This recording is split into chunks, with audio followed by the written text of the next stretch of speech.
ஓம் சர்க்குருநாதா சரணம் ஜெய ஜெய. ஓம் சச்சிதானந்தா சரணம் ஜெய ஜெய.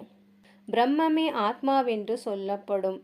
அப்படிப்பட்ட பிரம்மத்திலிருந்து தோன்றிய ஆத்மா மாயா உபாதிகளினால் ஜீவாத்மாவாகவே இருக்கின்றது.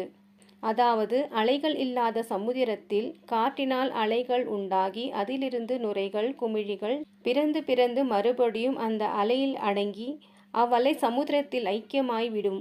பிறகு சமுத்திர ஜலம் மேகங்களால் இழுக்கப்பட்டு கங்கா யமுனா சரஸ்வதி சிந்து காவேரி கோதாவரி கிருஷ்ணா முதலாகிய நதிகளில் மழையாய் பொழிந்து பிரவாகமாய் ஓடி மறுபடியும் சமுத்திரத்தில் போய் சேர்க்கிறது.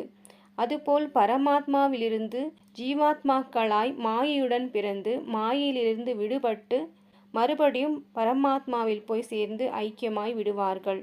அப்படி ஐக்கியமாய் விடுவதே மோட்சம் என்று சொல்லப்படும் என்று கடப்பை சுவாமிகள் தன் ஜீவ பிரம்மைக்கு வேதாந்த ரகசியம் என்னும் நூலில் தெரிவித்தார்.